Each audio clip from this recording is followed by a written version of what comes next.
Hello and welcome to our episode of Catch Me Abroad. Today we have a special guest, Catrina, who is an incoming freshman to UCSB, and she's very interested in studying abroad already. So, Catrina, welcome. Thank you. Hi, Brandon. So, Catrina actually, she's been very interested in going abroad to a few countries. She has some places on her list, and she's been very proactively looking for ways that she can actually make that a reality. So, in this episode, she'll be asking us questions on maybe what she expects out of her time abroad, what her dreams are for that trip, and maybe how she plans to go about organizing it. So with that, let's start with the first thing we want to ask you, Catrina, which is basically, how did you find out about our program, our office? So I'm pretty sure it was before I actually committed to UCSB, and I was scrolling through all the Instagrams of different UCSB offices. So I was following UCSB housing, UCSB this and this, and then I followed UCSB EAP. It was check out our virtual event. So I clicked on it and it was oh, we have these. It's study. It was how to study abroad 101 was the event, and I think it was on Tuesdays or something. And I was still deciding between colleges, and I was oh, this is probably a good way for me to learn a little bit more about EAP at UCSB. And so I went to one of them, and it was just you, Brandon. It was just you and me. And so I got to ask you all the questions I wanted, and it was great. And you gave me a great presentation about studying abroad. That was good because that gave me a lot of resources. I was able to scroll through all the Spanish-speaking study abroads and see what I maybe would want to do. Yeah, thanks so much for attending those events. And I mean, I was super happy to have you on because you're asking some pretty in-depth questions. But that's great on you for planning ahead of time. It's always good. I think especially right now with the times, people are uncertain about, what's my future at college going to look like? So it's always good to have an idea of a plan, or at least just to have dreams on what you want to do. Yeah. So on that topic, what are some places that you think that you might want to go if you have a chance to study abroad? So I'm interested in double majoring in both Spanish and environmental studies. Right now, I'm just declared as environmental studies, but I'm hoping to apply to a double major my third quarter. So if I could find something that combines those two, that would be ideal for me. And so on the EAP website, I think I could filter by Spanish. And so I was looking through those, and ideally, I'd want to stay. I live in a small town now, and I really enjoy it. I don't know how much I would enjoy living in a big city. So I was looking for low population, ideally somewhere in nature where I can study the environment and ecosystems and cool stuff like that, and a Spanish-speaking country. And so with that, I was able to narrow it down to just a couple, I think. There's one in Monteverde in Costa Rica where you were just in a rainforest, and it's a town of 6,000 people. It's tiny. I was that's sick. And on it was yeah, and you need to be active enough to hike and swim and snorkel and all this stuff. And I was that sounds ideal for me because I'm really active and I love doing all that stuff. So that one is definitely pretty high on my list. Additionally, there's one in Chile in I don't remember the name of the lake, but it's a lake with it's 60,000 people, so it's pretty small. And you study sustainability through the lens of the indigenous people there. So that sounded really sick to me as well, because it's you're probably still going to be speaking a lot of Spanish, but then you can also learn the indigenous language there, which would be really interesting to hear about. And being able to view sustainability with that perspective would be super fascinating.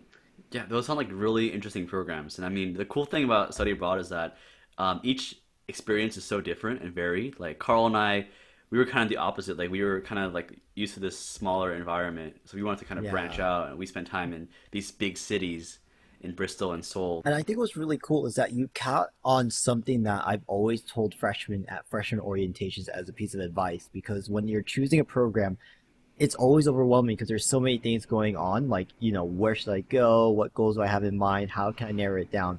And so every time in my presentations, I always say to them, narrow it down to your top 3 big reasons as to why you want to go. And you said it perfectly from your example. And I think it is critical that if you know where you want to focus down, then you're able to go and find that specific program and region in mind. When you go abroad, it's not just traveling and doing adventures and having those types of recreational activities, but when you meet people and you realize how much you can actually find in common with someone else on the other part of the world, I think that's a really enriching experience. It's really good to hear about that, also because I have apprehension about leaving UCSB for a year because I know I'll love it so much. So it's did you guys have any of that like fear about leaving the school for a year and then like coming back and it's all gonna be different and it's like you just lost a year at UCSB to pursue something else? There was always to me that fear of like missing out on all the things that I was used to because I was a very active person in my student orgs that I participated in. And so not being there and interacting with my friends there, it was a bit hard and not knowing what it was going to be like when I came back from being a gone for a whole year. But I still found security in that even though I was gone for an entire year abroad, I still had such an amazing experience, something that was super transformative for me, especially that I was able to grow a lot within myself, that I was able to appreciate being gone for a year. I Hmm. mean, I definitely would have not had an opportunity to do this any time in my life. So I always told myself when I was abroad, this isn't something that I won't be able to do because later on when I do get a career, I may not ever travel again. Hmm. So why not just take that time to travel now and enjoy those that 1 year and see the world, before I Hmm. may probably settle down and never have an opportunity again. Yeah, for me, I was kind of in the same boat as you, Katrina, where initially I wanted to go study abroad for just like 6 weeks in the summer because I didn't want to miss out on that college experience. The reason why I stayed for like 12 months instead of 6 weeks is because I thought to myself, like, for 2 years at UCSB, I had spent time doing these things, and I felt like there had to be more out there. As much as I loved it, I felt like I needed a break from it so that I could appreciate it more. And so by spending a year like somewhere else and then coming back, that actually made me enjoy my senior year like substantially more. So you guys both studied abroad your third year? Yeah. Hmm. I know for you, Brandon, it was like because you wanted a break from the past 2 years, but Hmm. for you, Carl, why did you choose your junior year versus your sophomore year? I think it was funny on my end. I just chose the third year because it was a shotgun decision. I just came and saw the study abroad fair at the Arbor. I talked to someone from UCEAP's own home office about the program. They got me hooked, and I said, okay, I'll go for the year.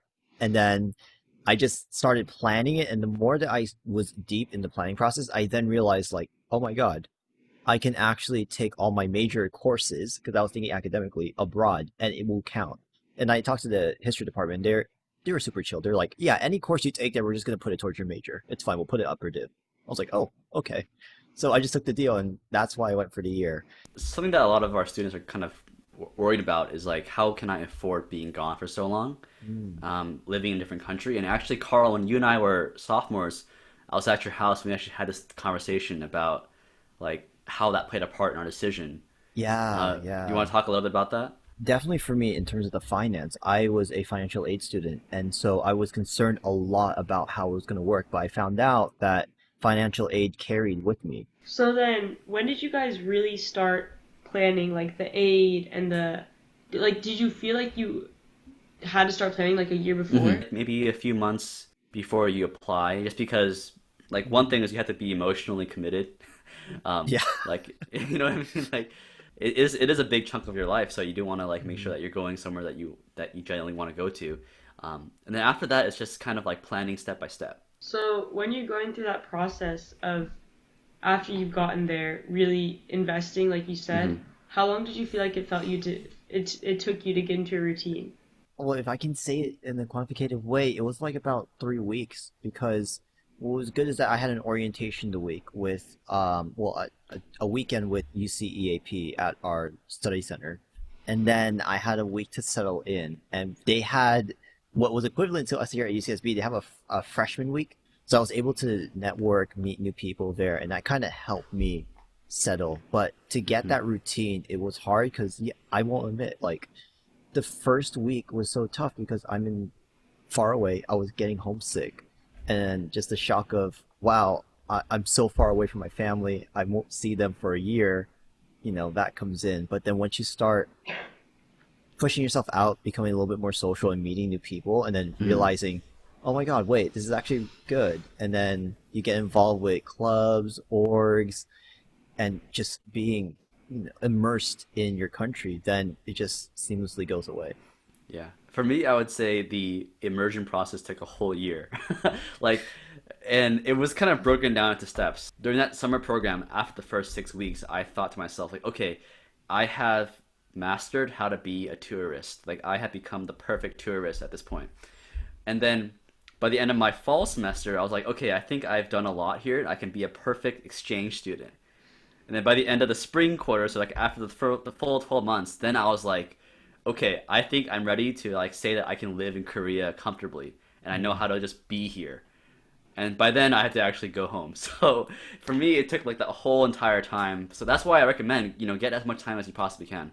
So from hearing you guys talk, it kind of feels like you almost had like two freshman years of like adjusting to completely new Yeah, places, right? Because like Yeah, yeah. exactly. UCSB, Exactly. you're like a freshman and you adjust and you're like and then you go study abroad and it's like it's completely new to you again. When you contrast the two like new starts that you had, do you feel like you did better in one versus another in certain respects? I'll say that a little bit on my end, it was more fun when I went abroad as like my refresher compared to my freshman year because I was a bit more awkward and shy and introverted. But I built up from there. But then by the time I went abroad, I was just outgoing at that point. I was able to go, yeah, I won't lie, I was still introverted because, oh, I'm with awkward British people that also are kind of kept in and kind of slow to talk too. It's like two awkward people talking, but hey, let's just go ahead and start speaking, and it worked out. But Katrina, one thing I wanted to ask you actually was when you eventually do go abroad, hopefully sooner than later, what are some things that you really want to do there? Like, do you have any aspirations or dreams that you want to accomplish while you're abroad?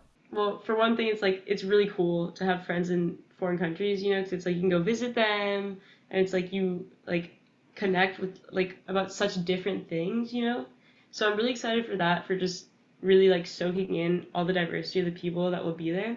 But then I also definitely want to travel because, well, partly hearing you guys talk about like your trips to Japan while you studied abroad and like all the fun things that you did, like travel during the study abroad itself, like that sounds super fun because it's like you're traveling with people like you just met there, so it's like this whole new experience to like travel with your friends, and then you get to see even more of the country that you're already living in.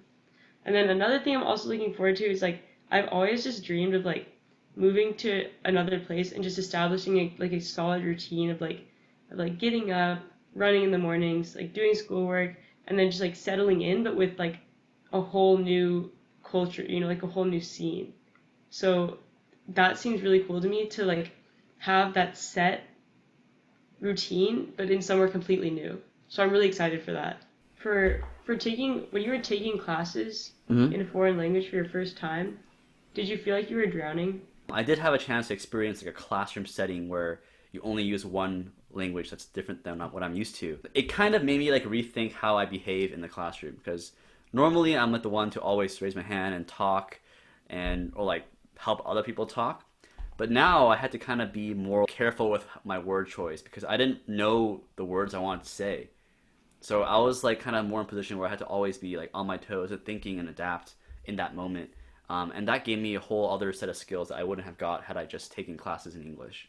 Yes, definitely go for it because it does also improve that language skill as well. So you become more fluent in the language of wherever you're going to learn. I guess I want to just give you the spotlight here, Katrina, for your incoming fellow freshman. As you've spent time with me and Brandon and you've impressively like gotten to know the office, is there something you want to tell them and give them a message about how they can also look forward to studying abroad and what they can do as well? Being really proactive, because also in this conversation, like you definitely I've learned that like you definitely have to get on it. It's not something you can decide to do like a month before. I mean, you can decide to do it a month before, but it's going to take a lot of planning. Hmm. Hmm. So you definitely do. If you don't want to like think about it in depth at this point, you should at least have an idea, and start looking at things, because that'll definitely help you later on.